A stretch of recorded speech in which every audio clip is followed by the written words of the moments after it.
needs be, but he's here. I am. Dr. Mike Edwards, thank you. Thank you very much. And do you know about the timing? Yeah. Have I got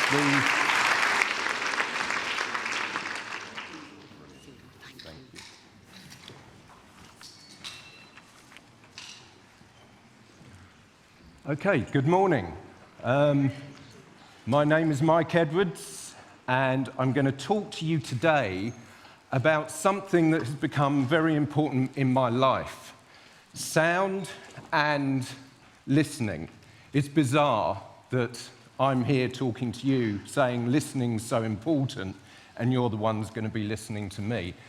There's something's happened to me over the course of the last 30 years, which has made me realize that we're missing something so fundamental from everything we're trying to do to address the crisis we face. And it's so simple, yet it's so profound. And that's what I want to try and explore today. Firstly, though, I think I do owe you an apology. Thank you for having me. It's lovely to be here. It's lovely to be in front of an audience. I've spent so much time in front of Zoom. Bloody Zoom. And you speak into the ether, and you're passionate, and you're excited, and there's nothing.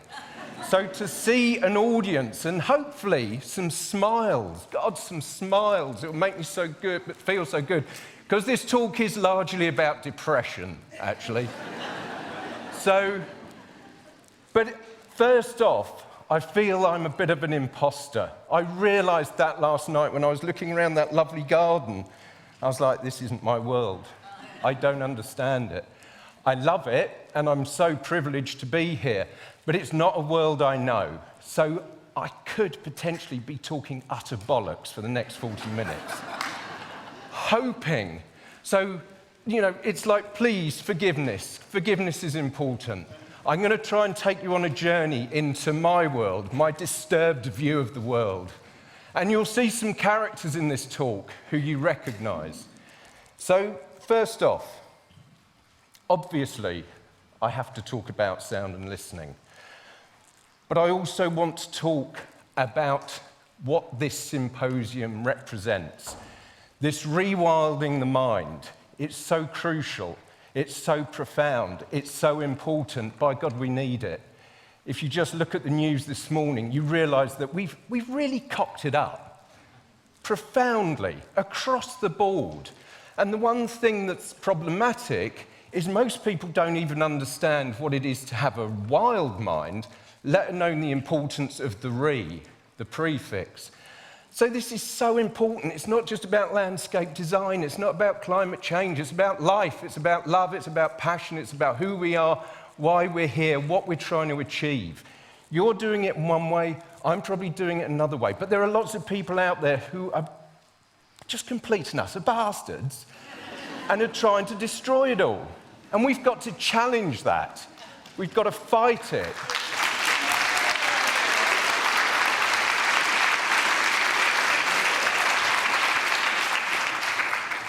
So rewilding, my journey. The great thing now about having an audience, it's like therapy on speed. I'm used to a one-to-one, but now I've got 500-to-1. And for 40 minutes, sadly, you've got no choice but to listen. So I want to take you on a little bit of a journey into why this wilding issue is important to me. And it started with a fluffy owl. Yeah, it's like, what is this about? But this animal, or representation of an animal, Ollie the owl, was the beginning of my journey into the wild. I loved this owl. I didn't care that it was stuffed. It was real to me. In a child's mind, it's all real. It's only when we go to university, when we get trained to think differently, that we lose all that. We lose that basic love, that basic passion, and then we try to it. We knew what wild was. We've known it all throughout our childhood, or the majority, hopefully the majority. So it started with an owl, and someone you've seen too much of over the last few months, Adam Hunt. Now, I put Adam Hunt up here because we started on this journey together. We lived together. Adam lived a few doors down. And we were hardcore rewilders. Even back then, we had made a pact that we would take a bullet for the snowy owl. Now, neither of us really get out of bed to protect the snowy owl, but that's how things change. But back then, it was hardcore rewilding. Yeah, we'll take the snowy owl. Interestingly, I did a quick web search for Adam Hunt. And this was the first image that came up, and I thought, Adam, there are levels of rewild. I know you're angry. You know, Chelsea Flower Show took it out of you, but, you know, change your identity and buy some weapons. So, anyway, careful what you look for on Google. I think we all know that. Now, this is where we get into the really depressing part. The re. What do we even mean by re? Does it mean we've lost? We've lost the wild, and now we have to reimagine something. And this was what partly led to, for me, a profound sense of grief and loss. Last night we were just chatting about hair streak butterflies, just casually. We all realised we hadn't seen a hair streak. Well, some of us probably never seen a hair streak. But these figures, these creatures that have been lost from our world, and sort of we're not accepting it. You wouldn't be here because you're accepting it, but somehow we have to be able to deal with the loss and the grief. At some point, we have to accept a certain level of disappearance. And for me, that led to a profound depression. I was doing depression way before it became trendy. Seriously depressed. And it was because it was so simple. It's because everything I loved had been taken away. Everywhere I travelled, you know, you'd be going through Thailand, back of a bloody elephant. Oh, this is the last bit of rainforest. This is the last hill tribe. Now go off to this other country. Oh, that's the last. That'll be gone. And you're like, oh, actually, this is quite depressing. So I fell into a profound depression. And, you know, I'll explore that in different forums. But also it led me for a search for meaning in these crises. And I realised that even in the shit, and another thing I've developed over the last few months is a profound need to swear. So I apologise. Now it just comes out. It's like I'm swearing. I've got young kids. I know I don't look like I should have. I've got very young kids. And it's that. You can't use the F word in every sentence. We're young. But it's this search for the meaning in crisis.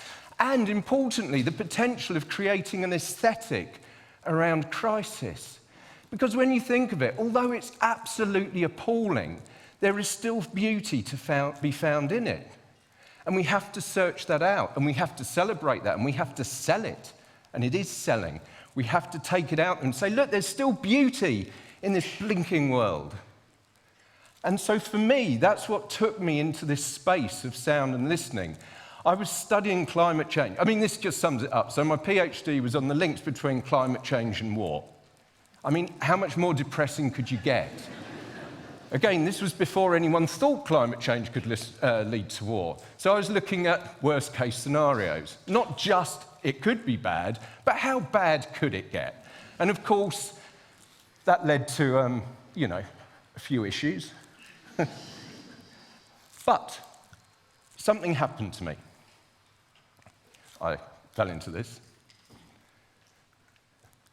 And it was because I realised that it wasn't just the outer wild that was gone, it was my inner wild. Little stirred me. It was just this level playing field. Think of life without the ups and downs. It was just this graph, this desert, this plain. I was like, I can't reside in this. Took some tablets, went to see, it was a man in a white coat, prescribed me something. It was awesome, seriously awesome. I didn't feel anything, and then occasionally sparks of creativity. But it took away, as I say, the highs and the lows. And you need those lows. You need to descend into those pits. Few and fewer people are doing that because they're medicating themselves not to fall into those pits. But we need those pits to see what is beyond, what we can come out to, the phoenix rising, all that stuff. Anyway, I was in a bar in Sydney. You know where this is going, don't you? I was in a bar in Sydney, and I was doing what I was doing at the time, penning maudlin poems about the world. I have reams of maudlin poems. Oh, woe is me, oh, woe is the world, oh, woe is everything. I continued to write them for many years until I realized they were profound crap. I sent them off to a poetry publisher, and they literally came back, "You self-indulgent little man." I was disturbed, I was upset, but when I was in this bar, I heard a sound, and it changed my life. Again, oh, here we go. Here we go. But it did, and the sound was...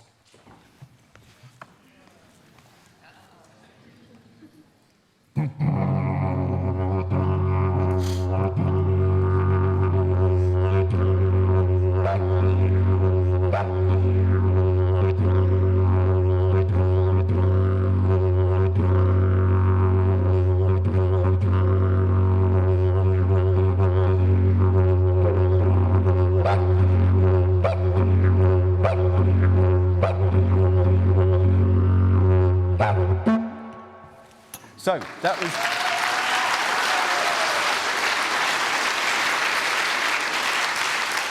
One thing you should never do is try and play didgeridoo with a dry mouth. It's like... Sounded awful, apologies. I'm actually really good at that, just wanted to say. Really good. One of the best in the world, I say so myself, but it's true.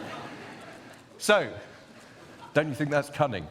Blank side to remind me when I'm doing something different. So, you couldn't make it up, could you? So, white fella goes to Australia to save the world from climate change, comes back with long hair and a didgeridoo. Parents were delighted. Mike, that was a great investment in your academic career. Seriously, what have you done with your life? And it continues to go on like that. But the thing is, it transformed my world. It transformed my way of seeing, literally, seeing the world. A hollow piece of wood, and what it represented. What it represents is a profound connection to land, to country. And what Aboriginal people talk about when they talk about country is stories, rivers, seas, connections, peoples, places, everything. There's nothing separate. You cannot be separated from your land, otherwise you will die. It wasn't all lovely and romantic as we're trying to sort of construct it now, like commune with nature, touch the bark. Feel the bark, stroke the leaf. No, this was about life or bloody death.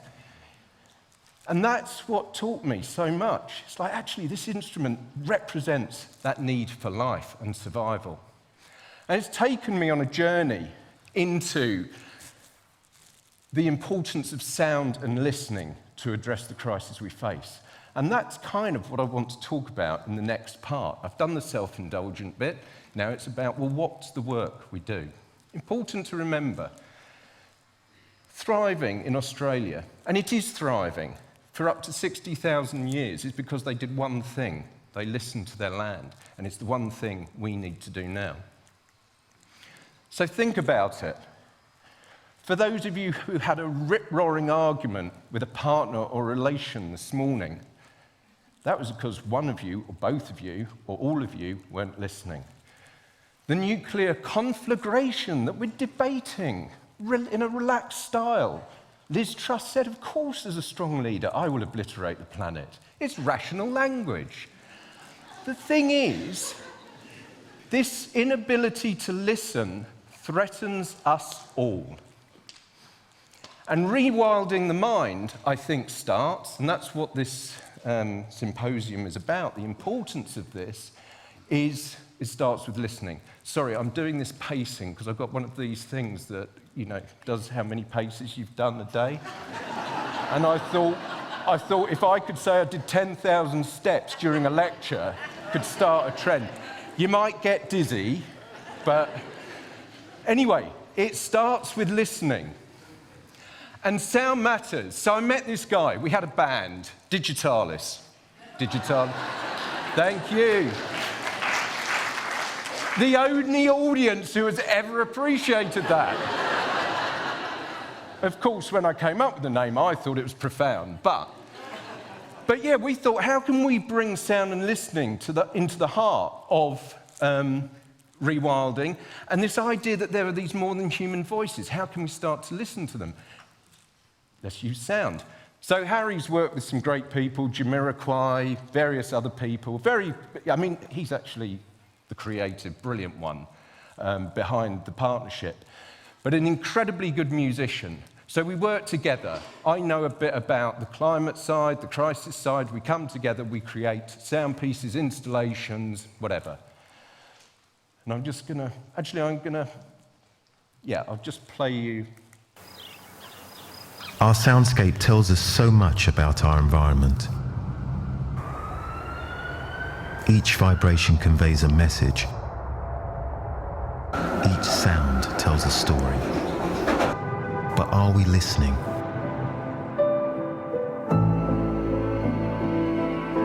So much connectivity. Why such disconnection?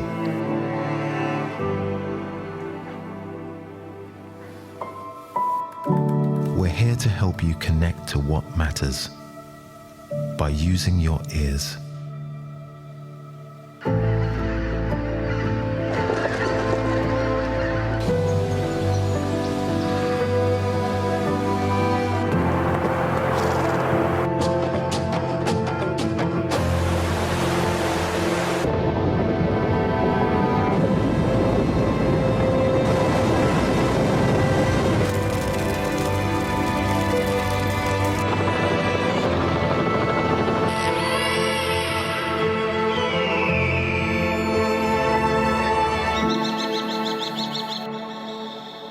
Welcome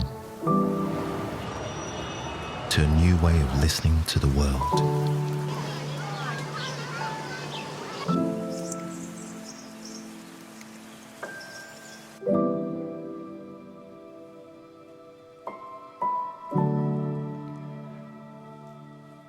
It's a bit of a corporate thing, but it does tell the story. What we're trying to do is connect people to these crises, but using their ears. Now, also what we're trying to do, I'm fed up with the Anthropocene. Utterly fed up with it. Ever since Rockstrom and et al. Did their little pie chart showing us that every blinking planetary limit was being pushed, we were pushing it over the top. It's just made me think, what are we talking about, the Anthropocene? Doesn't it just sort of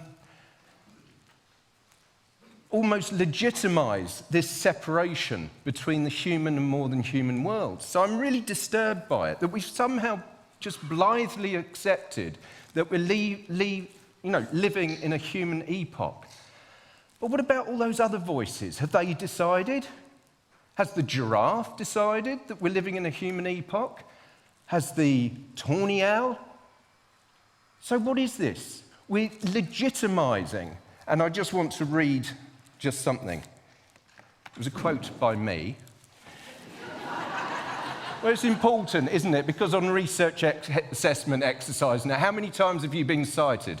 At least twice today, during one of my presentations. And when I send the presentation out, that will be 500 citations. So, the Anthropocene brings to a close 2,000 years of Western philosophy and achieves Plato's dream of silencing the dirt of nature whilst elevating the rational mind into the warming atmosphere of human hubris and dominance. And it goes on to say, bugger the human world. But we need to bring these voices out. We need to challenge this. We need to challenge the Anthropocene.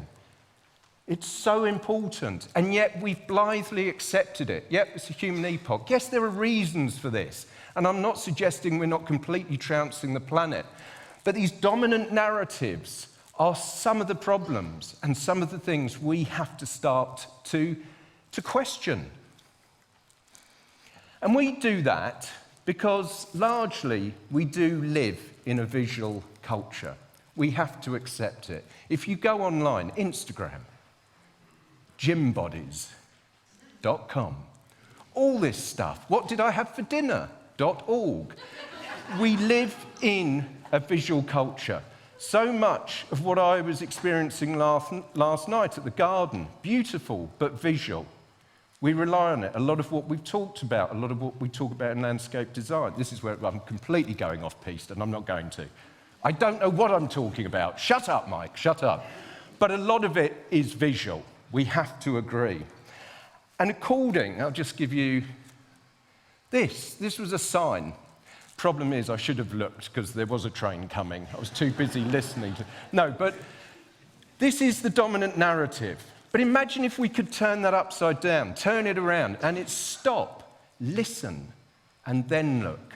It would change profoundly our cultural beliefs, the way we do or address crisis, the way we work, the way we engage with the world.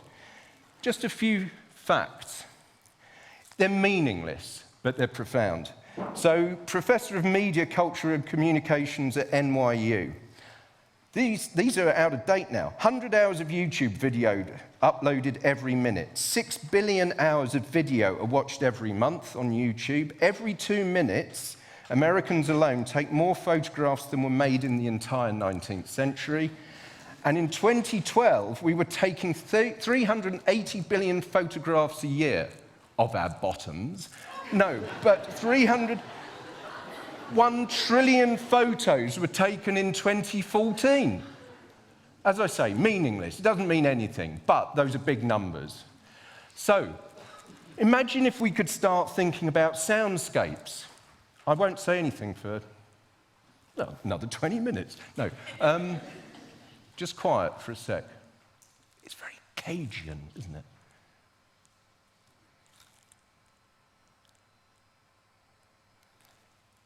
When you start to listen, you can hear the projector. You can probably hear me breathing nervously, my heart going boop, boop, boop, and then, oh no, it stopped. No, it's kept, but it's, hopefully it's still going, bit arrhythmic, but I'm sorting that, don't worry about that.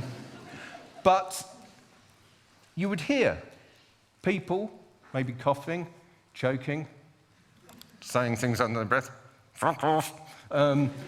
But there is a soundscape.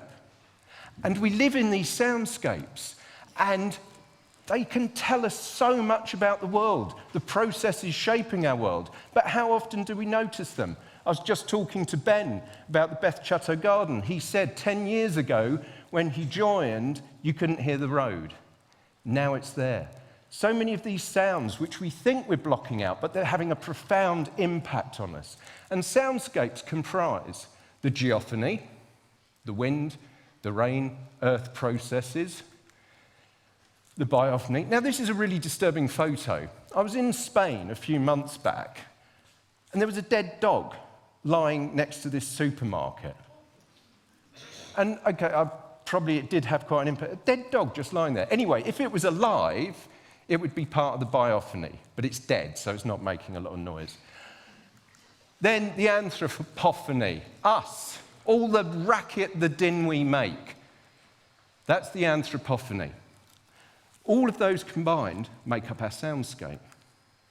And every process shaping the world creates a sound. How many people talk about the sound of the climate crisis, the sound of biodiversity loss, the sound of urbanization? All of these processes have a sound attached to it, but we don't listen. But imagine if we did, what they could teach us. So I suppose I'm kind of lying here. I am. I'm saying our work asks, what if we designed landscapes? No. I think I put that in because it was a landscape design conference and I had to get it in once. But I'm lying. Our work does not do that. What it does do is start to engage with landscape and landscape processes. And rather than look at them, think about what would happen if we actually listened to them and shaped them. Let's say shaped rather than designed. What could it do?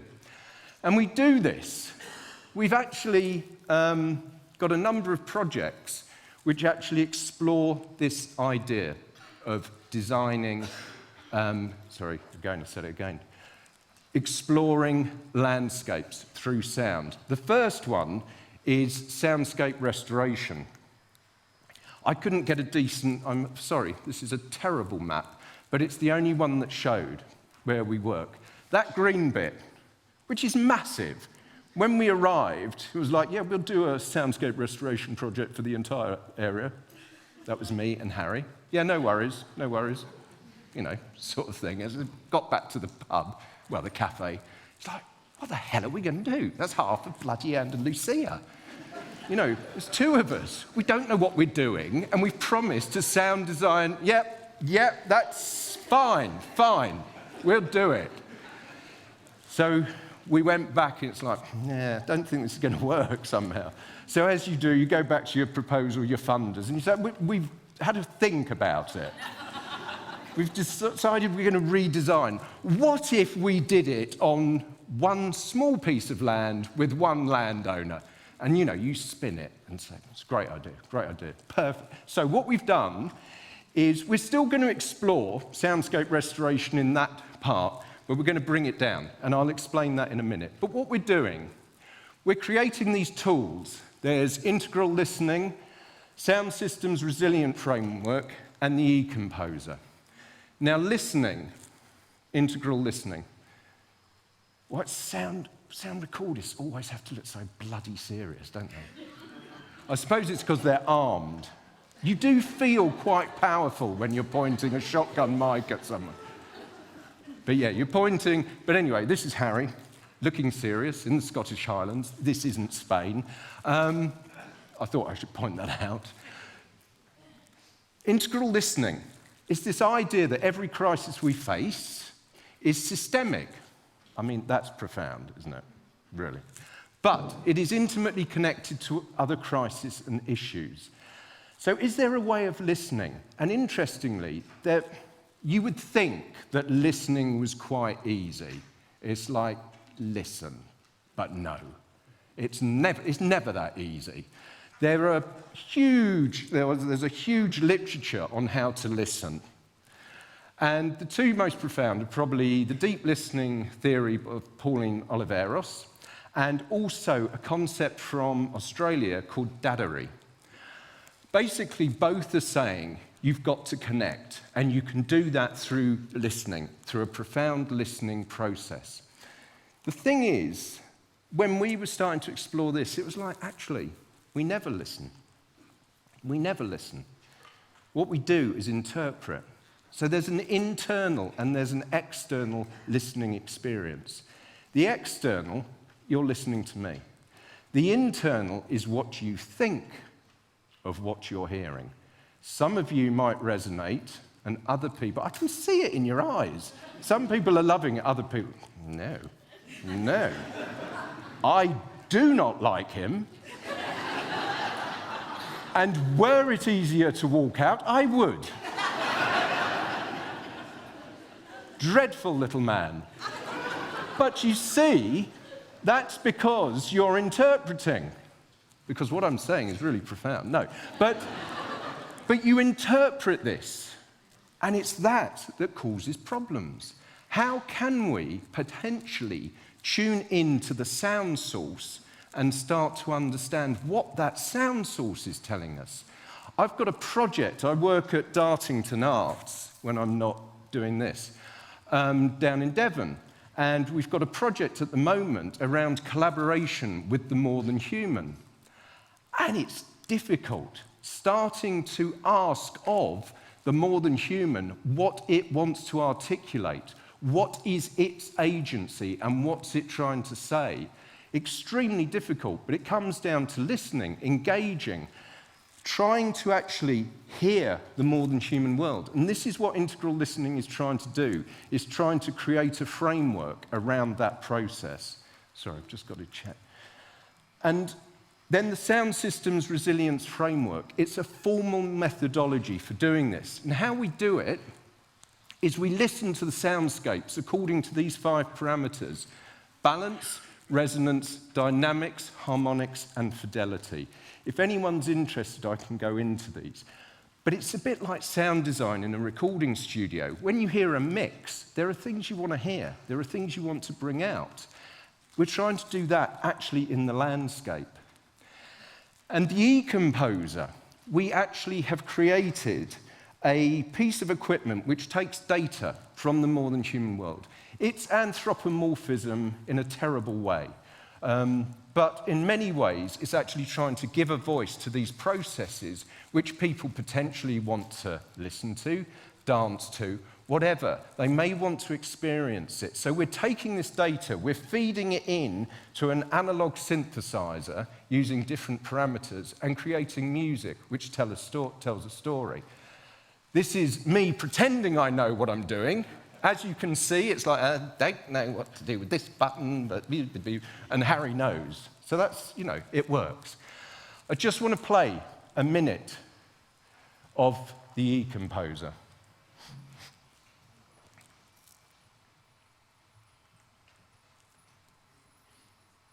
If it's going to work.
Goes into just full-on sort of dance track.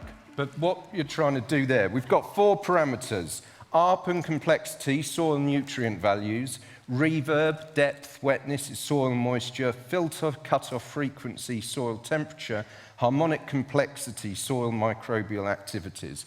And what we're trying to do is actually look at how that music changes over different periods of time. Again, we're artists, we're not scientists. That excuses us for everything. We can do, it's creativity, everyone. Why do you need data? But it does use data from these different parameters, and it's just a different way of sensing, a different way of engaging, a different way of listening. And as I say, this is an excuse for everything, and we do use it a lot. The fact is, I did used to use large data sets, but they don't change hearts and minds. We've all seen the hockey stick graph, and we go and buy a Tesla, because it's the most rational thing to do in response to the climate crisis.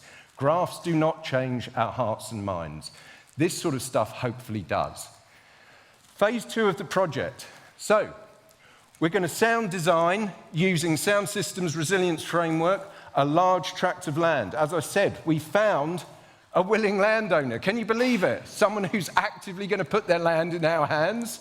It's like we didn't think it was going to be a trance party for the full 5 years, but we are now looking for partners who would like to come and help us with this, because it's going to look pretty bloody awful with us working on it. It's going to sound great. But yes, how can we build collaborations around this? And this is the place. We've got some photos. It's actually happening. We've got some funding. We've got some funding, for goodness sake. Of course, now coming out of Europe, I know it's almost impossible to do it, but that's a different issue. That's Brexit. That's fine. This is the place. It's been ravaged for years because of almond farming, intensive olive farming. You know, you go there and it's like, oh, yeah, this looks great. What we can do with this? But actually, when you delve into it, there are these pockets. I had this profound experience with an owl. It's a different story.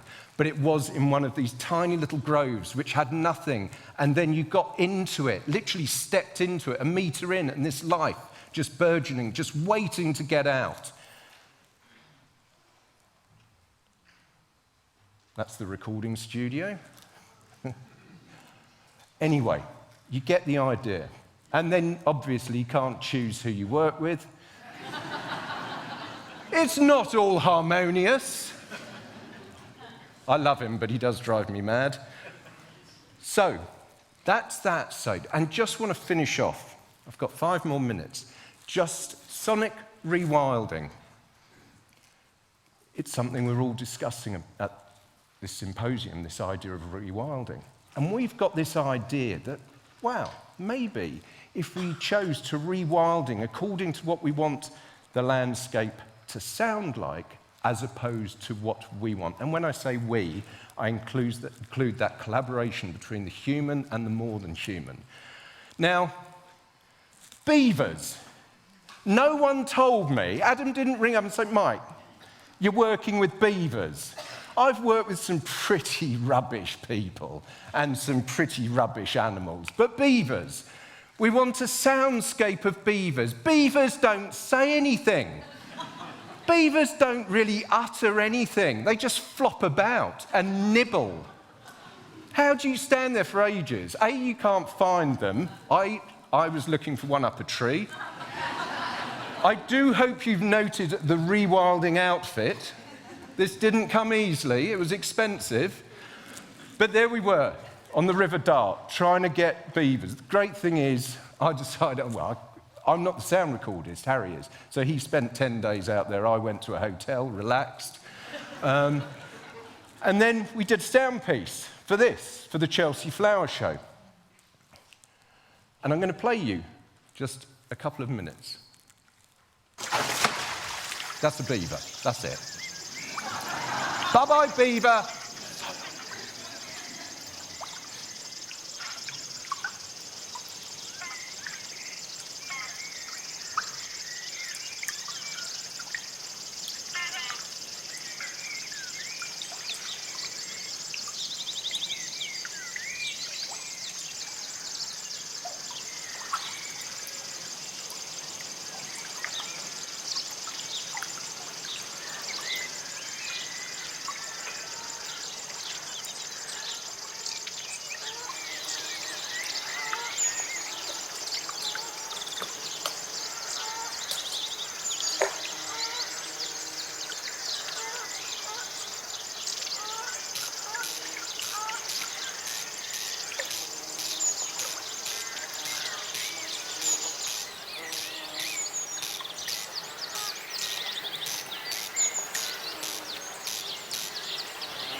Sorry, but I should have said, bring it out gently. It's like, everyone's like, oh, this is so lovely, smack.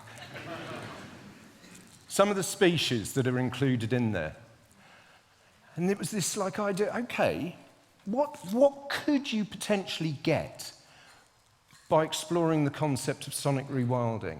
And we are hoping that we will do this with Urquhart and Hunt as hopefully a new approach. It might not be new, but a different way of sensing landscapes and a different way potentially to design.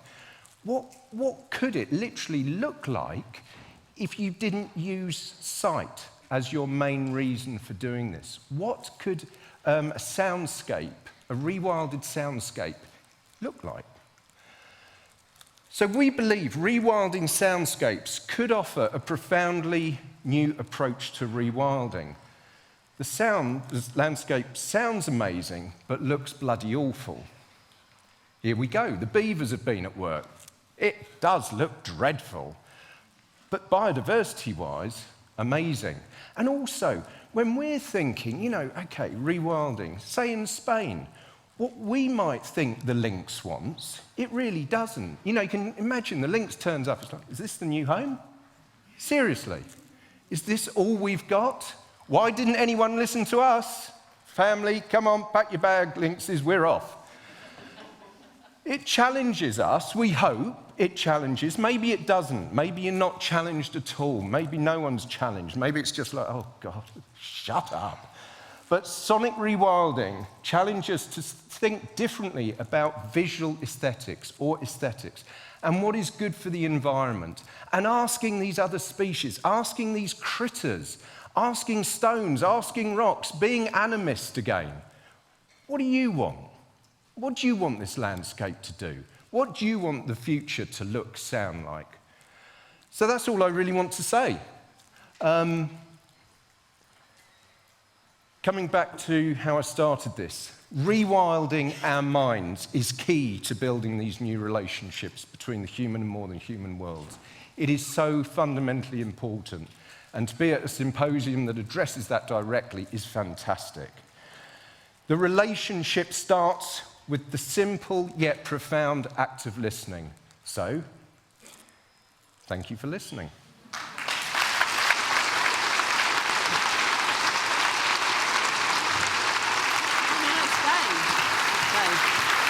We've got 2 questions for you.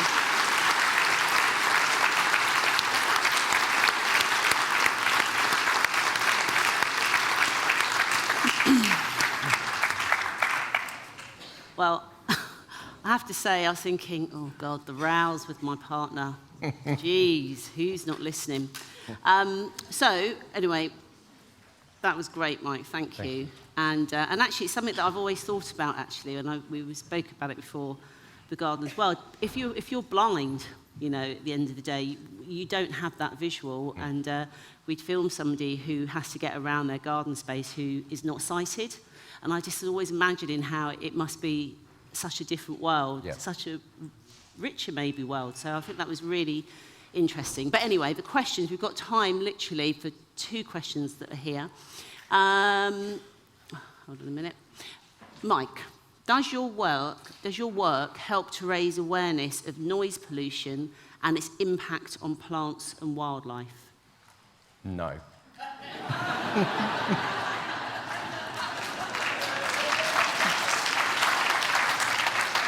Sorry, I should be. Yeah, pad it out. Yeah, I'll try and... When I said no, I meant yes. No, it generally does raise that awareness, but I would say it's more about noise, understanding your soundscape so you know what noise actually means and you start to be aware of it. Yeah. So I would say probably we do that more from a human perspective than we do from, say, a plant more than human perspective. Yeah. Definitely we do it with animals. Mm-hmm. We explore that, and that will be part of this work.